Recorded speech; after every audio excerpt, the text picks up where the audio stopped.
선하고 아름다운 하나님, 마지막 9번째 시간입니다. 영상이 늦어져서 미안합니다. 이제 마지막 영상이 되는데요.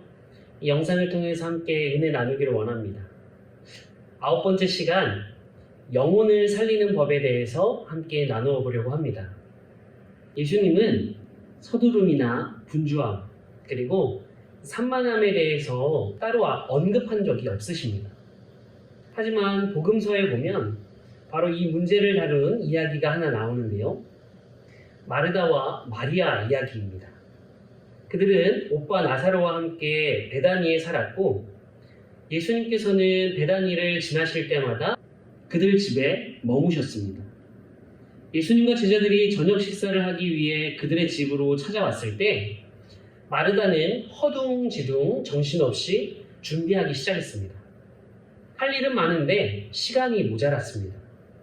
그런데 동생 마리아는 언니를 도울 생각은커녕 예수님의 발 앞에 앉아서 말씀을 듣습니다.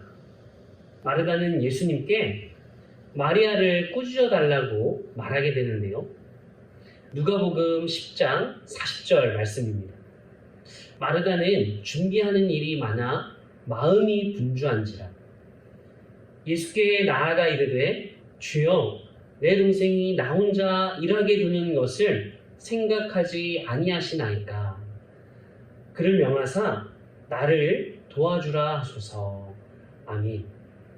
이렇게 볼 때 무리한 헌신으로 분주함에 함몰되거나 전혀 다른 일에 신경 쓸 겨를이 없는 현상이 현대사회의 전유물만은 아닌 듯합니다. 너무 많은 일에 치여 혹은 잘못된 일에 대한 지나친 염려 때문에 정작 중요한 일들을 놓치게 되는 건 아닐까요? 서두름과 분주함은 전혀 새로운 개념이 아닙니다. 하지만 우리 시대가 그것들을 절대화시킨 것 같습니다. 역사상 유래를 찾아볼 수 없을 만큼 현대인들은 생산성과 속도, 효율성의 노예가 되어버렸습니다. 우리가 점점 속도를 빨리 할수록 삶을 즐길 수 있는 여유는 줄어드는 것을 봅니다. 물론 빠른 것이 좋기도 합니다. 인터넷 속도가 느린 것보다 빠른 게 좋습니다. 요즘은 주문하면 다음 날이면 배송이 됩니다. 음식 배달도 얼마나 빠릅니까? 문제는 빠른 속도가 아닙니다. 빠른 것을 사랑하는 우리의 태도가 문제입니다. 우리 삶은 더욱더 조급함 속으로 함몰되었습니다. 조금 더 정리된 듯 하지만 사실은 자연스러움과 기쁨이 줄었습니다. 미래를 위해 좀 더 준비되었지만 현재를 누리며 과거를 돌아볼 시간은 사라졌습니다. 오늘 우리는 시간을 절약하기 위한 기계 더미 속에 갇혀 있습니다. 하지만 여전히 시간이 부족합니다. 시계는 본래 수도사들이 발명했습니다. 그들이 시계를 발명한 까닭은 기도와 노동 시간을 규칙적으로 잘 지키기 위해서였습니다. 날마다 한 수도사가 시계를 관찰하다가 정해진 시간에 기도와 노동을 수행할 수 있도록 종을 쳐서 수도자들에게 알려주었습니다. 수도사들은 열심히 일하는 것이 하나님을 섬기는 방법 중 하나라고 여겼습니다. 하지만 열심히 일하는 것과는 별개로 그들도 하루 4-5시간 정도는 독서와 기도에 힘썼습니다. 그것이 스트레스를 줄이는 데 큰 효과가 있었습니다. 그들에게도 시계가 있었지만 오늘날 우리처럼 빨리빨리 그 조급한 병은 없었습니다. 하지만 시간이 수세기 흘러 오늘날의 변화에 이르렀습니다. 기계가 발명되어 일과 생산성에 대한 전혀 새로운 접근이 시작된 것이죠.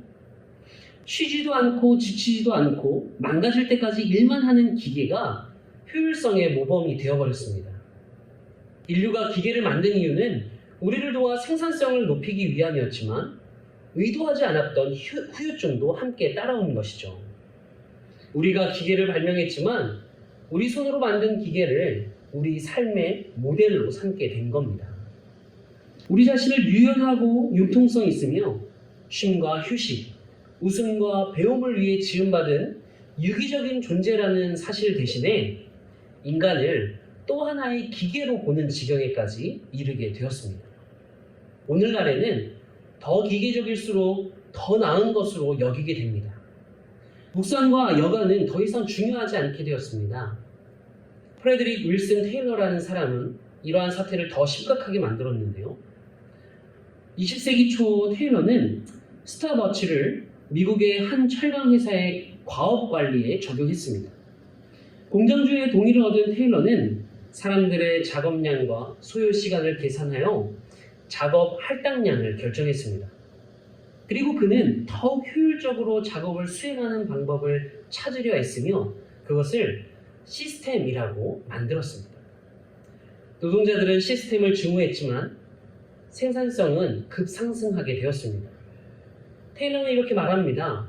과거에는 사람이 우선이었으나 미래에는 시스템이 우선할 것이다. 이러한 테일러의 의견이 맞아떨어졌습니다. 오늘날에는 시스템이 확실히 최우선이 되어버린 것이죠.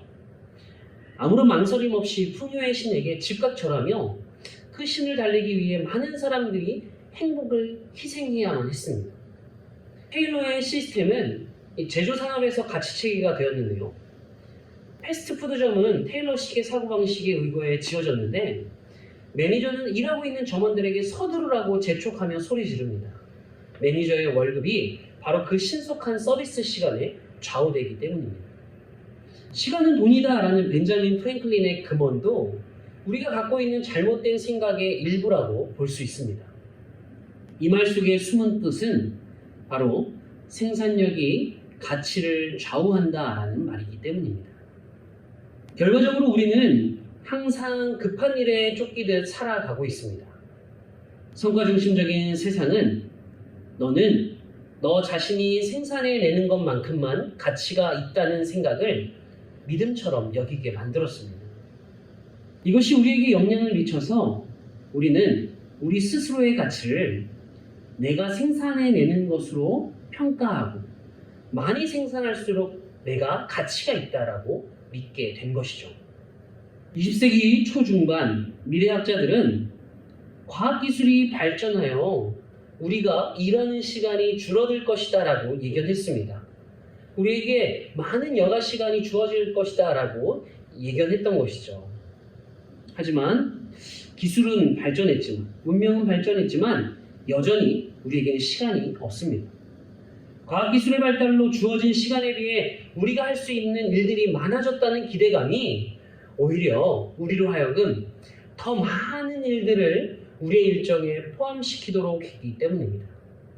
다른 사람보다 앞서가기 위해서 더 많은 업무를 스스로에게 부과하기 시작했습니다. 만일 우리가 만든 목표를 달성하지 못하면 남들보다 뒤처지게 되고 생산성은 떨어지게 될 것이며 결과적으로 우리 스스로의 가치도 떨어진다고 느끼게 된 겁니다. 이토록 생산적으로 시간을 사용하는 결과는 어떠합니까? 건강과 연관된 문제가 많이 발생하고 가족들 간에 보내는 시간도 훨씬 줄어들었습니다. 우리 삶에서 가장 중요한 영역들은 결코 쫓기듯 처리할 수 없습니다. 사랑하는 일도, 생각하는 일도, 음식을 먹는 일, 웃는 것과 기도하는 것까지 쫓기면서 할 수는 없습니다. 사랑을 다른 말로 시간이라고 말합니다. 함께 시간을 보내는 것은 사랑한다. 그만큼 나에게 소중한 존재야 라고 말하는 것과 같습니다. 시간을 드리는 것은 우리의 영적인 삶에도 매우 중요한데요. 조급함은 우리 자신을 성찰하거나 나누고 베푸는 삶을 살 수 없도록 만듭니다. 하나님은 결코 우리를 참을 수 없을 만큼 열기에 찬 극한 상황 속으로 인도하지 않으십니다. 하나님은 우리가 부담스럽고 분주하게 살아갈 때 정말 필요하고 중요한 것을 놓치게 될 것이라는 사실을 누구보다 잘 알고 계시기 때문입니다. 이제 다시 마르다와 마리아의 이야기로 돌아가 보겠습니다. 마리아가 자신을 돕지 않는 것을 꾸짖어 달라고 말하는 마르다를 예수님은 조용히 타이르십니다. 누가복음 10장 41절 42절 말씀입니다. 주께서 대답하여 이르시되 마르다야 마르다야 내가 많은 일로 염려하고 근심하나 몇 가지만 하든지 혹은 한 가지만이라도 족하니라. 마리아는 이 좋은 편을 택하였으니 빼앗기지 아니하리라 하시니라. 아멘. 예수님은 마르다를 2번이나 부르시면서 조용히 타이르십니다. 그녀가 호되게 혼날 정도로 잘못한 것은 아니었습니다. 사실 마르다의 의도 자체는 나쁘지 않았습니다. 그녀는 단지 손님들을 잘 대접하려고 노력했던 것이죠. 삶의 균형을 찾고 느리게 살기 위해 내려야 하는 결정은 대부분 손쉬운 결정이 아닙니다. 대부분 비슷비슷하게 중요한 일들 가운데 하나를 골라야 하는 것이죠. 불행하게도 많은 사람들이 급함과 분주함에 쫓겨 다른 사람들과의 관계, 영적인 훈련이나 자기 관리 등의 정작 중요한 일들을 소홀히 여깁니다. 예수님은 마르다에게 한 가지 일만으로도 족하다고 말씀하십니다. 그 한 가지 일이 바로 주의 말씀을 듣는 것이었습니다. 예수님은 그의 말씀에 순종하는 것이 바로 그 한 가지 일이라고 하시지 않으셨습니다. 가장 우선되는 일, 가장 필요한 일은 주님의 말씀과 가르침을 듣는 것이라고 말씀하고 계십니다. 세상은 자꾸 이 중요한 일로부터 우리를 떼어놓으려고 합니다. 마르다가 선택한 일도 옳았지만 마리아가 더 나은 일을 선택한 겁니다. 마리아는 상황을 판단하고 무엇이 더 중요한 것인지 결정했습니다. 예수님께서 그 집에 찾아오셨고 예수님과 함께 시간을 보내는 것이 그녀가 할 수 있는 가장 중요한 일이었습니다. 섬김 자체는 나쁜 일은 아닙니다. 하지만 그것이 항상 최고의 일이 아닐 수 있습니다. 많은 사람들이 하나님을 섬기려고 하지만 정작 그분의 말씀에 귀 기울이지 않을 때가 많습니다. 섬겨야 할 때가 분명히 있습니다. 하지만 섬김 이전에 예수님께 귀 기울이는 것이 먼저 선행되어야 합니다. 예수님은 균형 잡힌 삶의 최고의 모범을 보여주셨습니다. 복음서들을 읽다 보면 예수님께서 스스로 물러나 홀로 계시는 시간을 가지시는 장면을 볼 수 있는데요. 예수님은 항상 적절한 템포와 완벽한 리듬을 유지하며 사셨습니다. 예수님은 쫓기듯 살지 않으실 겁니다. 단 한 번도 조급함 가운데 일을 행하신 적이 없으십니다. 동이 트기 전 새벽에 예수님은 조용한 곳으로 가서 기도하셨습니다. 하늘에 계신 아버지와 조용한 교제의 시간을 가지시는 겁니다. 그리고는 지체 없이 하나님 나라와 기쁜 소식, 복음을 선포하십니다. 지체 없이 기사와 표적을 보이십니다. 휴식을 취하시고 재충전의 시간을 가지셨습니다. 동시에 일하시고 섬기셨습니다. 예수님의 자기 정체성은 하늘에 계신 아버지와 교제하는 고독과 침묵의 시간을 통해 더욱 깊어졌던 겁니다. 그것이 완벽한 균형을 이루는 예수님만의 비밀이었던 것이죠. 그리스도께서 하시는 우리들 또한, 그리스도인 된 우리 또한 주님과 똑같은 리듬을 타야 합니다. 예수님의 발 앞에 앉아 침묵과 휴식, 그리고 묵상의 시간을 가질 때 우리는 바쁘고 분주한 세상 속에서 지혜롭게 살아갈 수 있는 힘을 얻게 됩니다. 영적인 성장을 위해서 먼저는 속도를 줄여야 합니다. 우리가 조급함을 제거할 때 우리는 현재에 충실해질 수 있습니다. 현재에 주어진 순간을 통해 영광을 맛볼 수 있습니다. 우리를 둘러싸고 있는 모든 것들을 느낄 수 있습니다. 주변을 둘러싼 색깔을 볼 수 있고 냄새를 맡을 수 있습니다. 고요한 중에 소리를 들을 수 있고 우리 얼굴을 스치는 바람을 느낄 수 있습니다. 다시 말해 삶의 충만함을 온몸으로 체험할 수 있다는 말입니다. 무엇보다도 중요한 것은 우리가 하나님의 인재를 충만하게 누릴 수 있는 겁니다. 이뿐만 아니라 영적인 성장을 위해서는 영적인 성장이 아주 더디다는 사실도 분명히 알아야 합니다.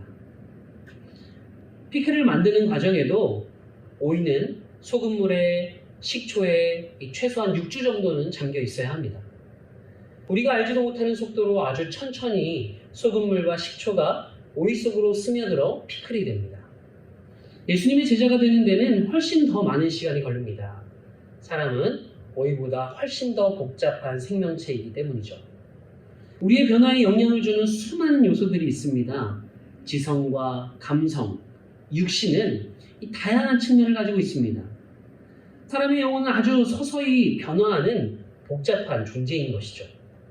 말콤 글래드웰은 저서 아웃라이어에서 1만 시간의 법칙을 말합니다. 무엇인가 숙달이 되기까지는 많은 시간이 필요하다는 것이죠. 많은 그리스도인들이 단지 몇 달 동안 성경 공부를 하고 짧은 기간 기도 훈련을 통해 극적인 변화를 맛보고 싶어 합니다. 변화를 경험하지 못하면 뭔가 잘못했거나 충분히 노력하지 않아서 그랬다고 자책하며 좌절감에 빠지기도 합니다. 여러분, 진리는 이것입니다. 변화를 위해 뭘 시도했든 간에 심지어 아무리 작은 일이라도 분명히 효과가 있습니다. 선하고 아름다운 하나님 과정의 마지막 주차를 진행하고 있습니다. 이 양육 과정을 통해 우리의 오해와 편견을 예수님의 생각으로 바꾸는 것이 변화를 위한 아주 중요한 과정이 될 수 있습니다. 우리가 신실하게 영혼의 훈련에 임할 때 우리 안에 계신 성령님께서 우리 영혼을 새롭게 하실 것이라고 확신합니다. 하지만 하룻밤에 엄청난 변화를 경험할 것이라는 기대는 하지 말아야 합니다. 변화의 속도는 느릴 수 있습니다. 하지만 분명한 것은 변하고 있다는 겁니다. 대부분 이미 변화가 시작되었습니다. 하나님께서 우리 안에 착한 일을 시작하셨다는 사실을 우리는 이미 알고 있습니다. 이것이 새로운 삶의 시작이 되는 겁니다. 다른 어떤 곳에서 확신을 찾는 게 아니라 우리 안에서 이미 역사하고 계시며 우리를 위해 놀라운 계획을 갖고 계신 선하고 아름다우신 하나님에게서 확신을 찾아야 합니다. 하나님에 대한 예수님의 이야기로 우리가 젖어 들어가면 들어갈수록 우리의 마음과 삶을 점검할 수 있게 됩니다. 이제 우리가 선하고 아름다운 하나님을 제대로 알게 되었기에 선하고 아름다운 삶으로 초대받습니다. 이제 예수님의 생각이 우리의 마음과 영혼과 지성에 깊이 자리 잡을 수 있도록 삶의 속도를 조금 늦출 수 있는 저와 여러분이 되기를 주님의 이름으로 축복합니다.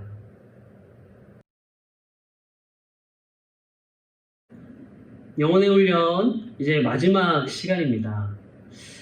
이번 마지막 시간에는 속도 늦추기 훈련을 해보겠습니다. 속도를 늦추는 것이 우리 영혼을 살리는 길입니다. 이번 훈련 과제는 이건데요. 속도를 줄이고 음미하고 쉬며 묵상하는 겁니다. 삶의 속도를 줄인다는 것은 조급함을 제거하고 우리의 시간을 요구하는 일과 활동들을 제한하는 것을 의미합니다. 그렇게 함으로써 우리 삶을 더욱 기쁨으로 누릴 수 있을 뿐 아니라 하나님과의 교제를 위한 시간을 더 많이 마련할 수 있습니다. 지난 시간에 해보았던 여백을 갖는 훈련을 하기 전에는 속도를 멈추는 것도 불가능합니다. 삶의 속도를 조절하기 전에 불필요한 활동들을 잘라내는 훈련부터 해야 하는 것이죠. 속도를 줄이는 연습을 이렇게 제안해 봅니다. 다음날 해야 할 일들을 한번 생각해 보십시오. 그 다음에 해야 할 일이 코앞에 닥칠 때까지 기다리지 말고 먼저 해보는 겁니다. 약속 장소에 10분만 일찍 출발해 보십시오. 또 걸을 때에는 좀 더 천천히 걸어 보십시오. 평소보다 조금 일찍 목적지에 도달하게 된다면 그 주변에 있는 사람들이나 사물들을 관찰해 보십시오. 쇼핑할 때 줄이 가장 긴 계산대 앞에 서보도록 해보십시오. 아마 견디기 힘드실 겁니다. 하지만 훈련이라고 생각해 보고 그렇게 해보십시오. 한 명의 친구나 혹은 많은 친구들을 저녁 식사에 초대해 보십시오. 천천히 요리하는 것을 즐기면서 음식의 냄새를 음미해 보십시오. 식사를 할 때에도 천천히 오랫동안 씹어서 먹어 보십시오. 느리게 먹으면서 1-2시간을 소요해 보십시오. 음식의 축복을 누리며 오랫동안 대화하면서 식사해 보십시오. 오늘 1시간을 따로 떼어 나무 늘보가 되어 보십시오. 방에서 주방까지 걸어가는데 5분 정도 걸리는 속도로 걸어 보십시오. 한 걸음 걷고 멈추고, 한 걸음 걷고 주변에 있는 사물들을 관찰해 보십시오. 심호흡도 해 보십시오. 현재의 순간에 충실해 보는 겁니다. 모든 일을 일부러 천천히 그리고 느리게 해보려고 노력해 보는 겁니다. 혹은 하루를 아예 느림보의 날로 정해 보십시오. 아침 식사를 일부러 천천히 할 수 있도록 평소보다 조금 일찍 잠자리에서 일어나 보십시오. 직장 생활을 하고 있다면 업무를 처리할 때 평소보다 느리게 리듬을 타면서 일을 해보십시오. 이렇게 해도 되는 직장이라면 시도해보고, 그렇지 않은 직장일 경우에는 신속하게 업무를 처리하되 너무 서두르지 않도록 속도를 조절해 보십시오. 하루는 텔레비전 시청도 하지 말고 모든 미디어를 접하지 않도록 해보십시오. 대신 그 시간에 일몰을 보러 나간다든지 산책을 한다든지 동네 놀이터나 공원에서 묵상을 해보십시오. 그날 저녁에 느리게 산다는 것이 어떤 의미인지 한번 깊이 생각해보는 시간을 가져보십시오. 여러분, 속도를 바꿀 때 우리의 내면은 이전에 갖고 있던 평소의 속도를 버리고 답답함과 불만이 생기기 시작할 겁니다. 우리 내면의 피로를 채우기 위해서 그런 마음을 죽여야 합니다. 그러나 너무 걱정하지 마십시오. 해낼 수 있을 겁니다. 여러분, 9번에 걸쳐서 선하고 아름다운 하나님에 대해서 우리가 알아가고 또 영혼의 훈련들을 거듭해왔습니다. 이것이 하루아침에 우리의 삶을 변화시키지는 않을 겁니다. 또 선하고 아름다운 하나님을 찬양하면서 우리의 삶을 하나님께서 빚어가시는 아름다운 삶으로 변화시켜 갈 수 있는 저와 여러분이 되기를 주님의 이름으로 축복합니다. 9주 동안 함께 말씀을 나누고 또 함께 훈련하면서 함께 교제 나누었던 우리 모든 지체들을 위해서 또 기도합니다. 하나님께서 우리 지체들의 삶을 변화시켜 가시기를, 우리 청년들의 삶에 하나님 나라가 온전히 이루어지기를 간절히 소망합니다. 이후에도 여러 가지 온라인 양육을 계획해서 진행해 보려고 합니다. 여러분도 많은 관심 가져주시고 또 기도해 주시고 적극적으로 참여해 주신다면 하나님 보시기에 더 아름답고 더 성숙한 공동체가 될 거라고 생각이 됩니다. 여러분의 많은 참여와 또 기도를 부탁합니다. 다음에 만나요.